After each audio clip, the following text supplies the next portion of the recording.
So I'm playing Roblox Pokemon games to see if they're as good as the real ones or if they're even better. Why am I making this video? This is why. Here it is. Do you see this game? I spent $70 on it. 70. Let's just get into it.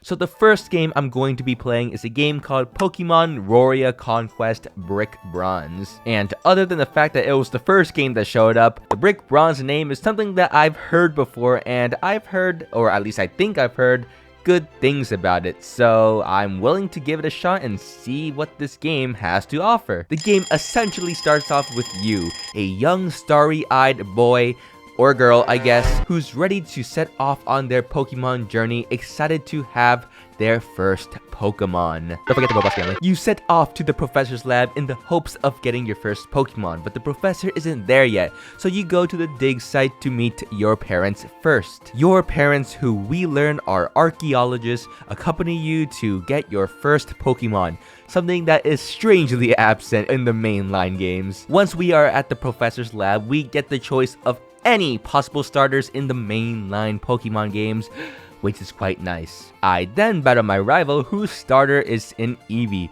where I get destroyed because apparently Eevee can 2-hit my Cyndaquil with just tackle. I may have lost my composure there. Anyways, my parents, as a parting gift me a literal brick and set me off, I guess. And at this point, the story of this game is panning out to be not so different from any other mainline games. Go to the first town, do some stuff, maybe defeat a gym, and then just keep going on and on and on. But then this happens.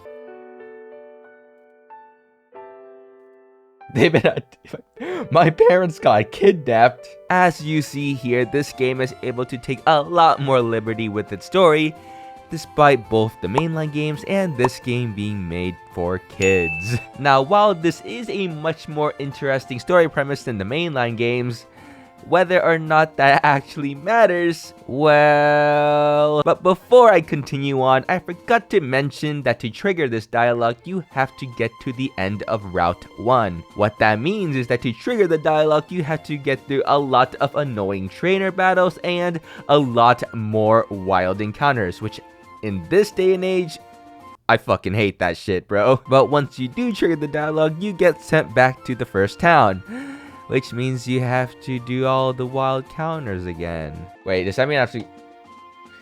Oh my god, I have to walk back there? Oh my god. Hey, did I mention that I am probably not the target demographic for Roblox? Alright, now that that's all done, now we get to the first town. And then the story goes like this. You meet the girl wants to see your necklace, you give her your necklace, she's like, oops, it's mine now, she runs away. You follow her into a forest where you have to fight a lot of wild Pokemon and battle a lot of very annoying trainers. You meet the girl, you battle her, and then I don't know what happens after, and you'll see why in a minute. Okay, let's see how hard is the first mini boss. Level 10. Wait, am I even higher level than that? Level 11. Pancham. No. I think I can win still. Hi, me from the future here. Despite the fact that my Cyndaquil is 2 levels higher, me from the past is in for a rude awakening. Huh? Oh, wait.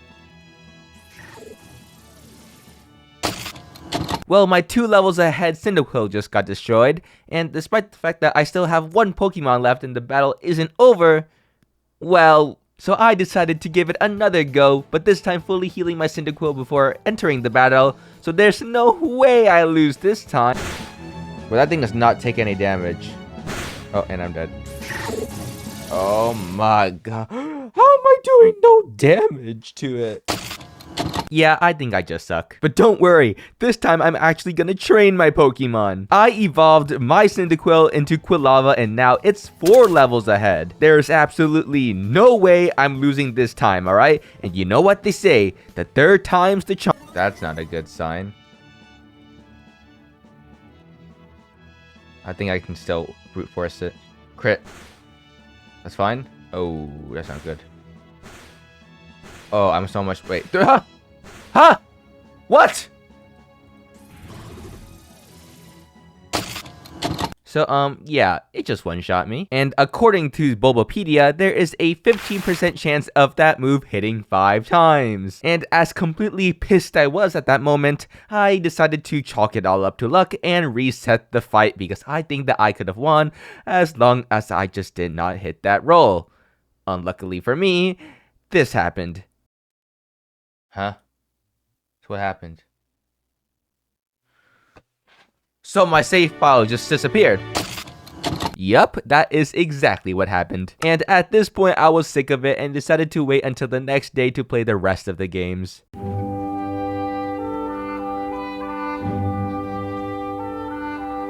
Alright, it's the next day, and the game that I played yesterday is gone, and in its place is a game called Pokemon Brick Bronze Rebirth. So I wonder if this is a different game or the same game, but just labeled differently? A few moments later. So they're the same game, kind of. Pokemon Brick Bronze has many different versions, although I think they only have a few small differences between them. And honestly, I am ready to move on, so the next game I'm going to be playing is a game called Lumion Legacy. So the game has a similar start to Pokemon Brick Bronze, but it is noticeably different, although sometimes I wish it wasn't. Oh god, wait, what are those character models? Oh no, why'd you choose that? Oh my god, man, that looks hideous. Jokes aside, the game does have a different story, at least in the beginning. Instead of your parents getting kidnapped, a rock breaks up and flies away and you have to go find the pieces. Yeah, I don't really know what the story is, that's just what I got from it. But that's not important, because what actually matters are the starter Pokemon you get from this game. Well, actually, I guess Pokemon isn't really the correct term, because this game doesn't actually use any real Pokemon. They're technically called Lumions in this game, but essentially they're Fakemons. Fakemons are fan-made created Pokemon, hence the name being the mix of the word fake and Pokemon. If it wasn't clear already. Start from left to right. We got Sinnoh, Ice, Ambit, the fire one, Eaglet, the light one, Dripple, the water one, Weavolt, electric, Vambat, dark, and Fevin for plant. After picking your starter Pokemon, the first thing you do is battle against your mom. This battle serves as a tutorial for the game, which is actually pretty needed considering this uses a slightly different battling system compared to normal Pokemon games. Instead of using a normal PP system, which for those of you who don't know, just limits the amount of times you can use a move, this game uses energy. Simply put, moves require energy. If your Pokemon runs out of energy, it will either need to wait the next turn or rest the next turn. On paper, this new edition adds more depth to the pre-existing formula of Pokemon battles. I say on paper because I'm probably not gonna be able to play long enough to see if my theory is true. Hey, but it's just a theory. A game theory. And then the next sequence of events is basically the same as the first game. Go through the first route, battle some wild Pokemon. By the way, instead of Pokeballs, they use discs in this game. Pretty neat, right? Battle some trainers, go to the first town. Oh wait, there's a problem in the forest. Go into the forest, defeat a bad guy, and then you're done. The main difference is that instead of a bad trainer that's causing some problems, it's a bad Pokemon. And also, unlike the last game, I actually won this battle. So yep, I defeat the little guy, uncurse him, and then everything is solved and I'm able to move on to the next town. And in classic Pokemon fashion, getting to the first town, I skipped every trainer battle and nearly every Pokemon wild encounter. First thing I did when I got to the city was go straight into the gym and challenge it. And my experience with the gym was like this. Do a puzzle, battle a trainer, do another puzzle, and then battle a trainer.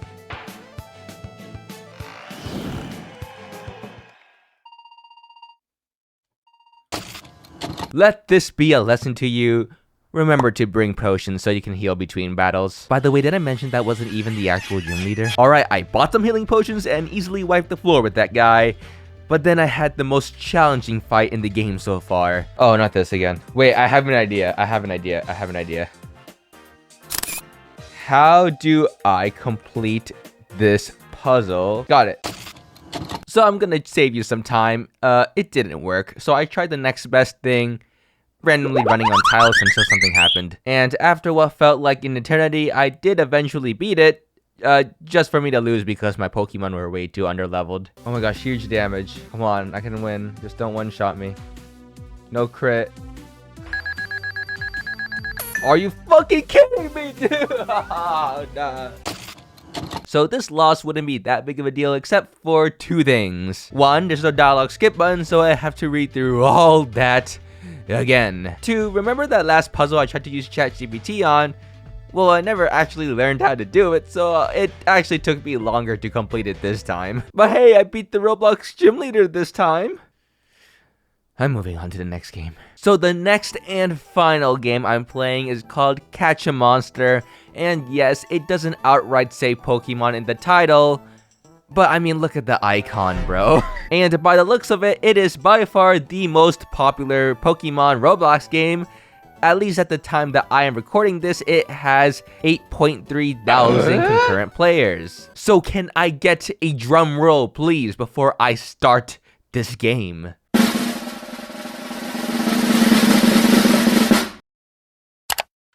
It's slop. This is textbook definition slop. If you looked up slop on Google, you will get a screenshot of this game as an example. This game kind of embodies everything that everyone makes fun of Roblox for.